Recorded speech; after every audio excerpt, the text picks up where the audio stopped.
গাইবান্ধা সাঘাটা উপজেলা মৎস্য দপ্তরের আয়োজনে 12ই আগস্ট 2026 আর্থিক সালে রাজস্ব বাজেটের আওতায় উন্মুক্ত জলাশয় প্রতিষ্ঠানে প্লাবন ভূমিসহ উপজেলা পরিষদ পুকুরে আনুষ্ঠানিকভাবে পোনা মাছ অবমুক্তকরণ উদ্বোধন করা হয়েছে।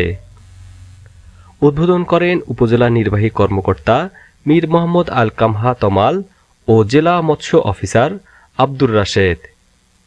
এ সময় উপজেলা মৎস্য অফিসার মিজানুর রহমান, উপজেলা বিএনপির আহ্বায়ক আলহাজ মোহাম্মদ আলী, সিনিয়র যুগ্ম আহ্বায়ক মঈন প্রধান লাবু, উপজেলা জামায়াতে ইসলামের আমির ইব্রাহিম, সাংগঠনিক সেক্রেটারি এনামুল হক সরকার, প্রাণী সম্পদ কর্মকর্তা আশরাফুল আলম, উপজেলা মহিলা বিষয়ক কর্মকর্তা পবন কুমার সরকার, পল্লী উন্নয়ন কর্মকর্তা সামিউল ইসলাম, মাধ্যমিক অফিসার আহসান হাবিব, জনস্বাস্থ্য প্রকৌশলী মামুনুর রশিদ, মৎস্য অফিস ক্ষেত্র সহকারী হিমন সরকার উপস্থিত ছিলেন। সাঘাটা থেকে মাজেদ মাজুর ভিডিও চিত্রে মোস্তাফিজুর রহমান ফিলিপস, সাঘাটা নিউজ। আচ্ছা, এটা আমরা দেখি কোনটা কি পরিমাণ আছে, এটা ভালো করে দেখতে হবে।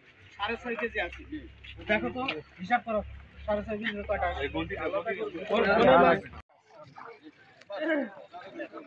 এই প্যাকেটটা ধরতে হবে তোমাকে, ভারী তো ভালো। তুমি এই করো, ওই পাশে যাও, তুমি ওই পাশে যাও। হ্যাঁ হ্যাঁ হ্যাঁ, ওই পাশে যাও। হ্যাঁ হ্যাঁ হ্যাঁ, ভালোভাবে আসছে। হ্যাঁ হ্যাঁ, আসছে।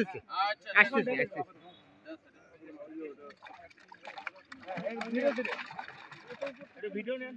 হ্যাঁ, ভিডিও করছি।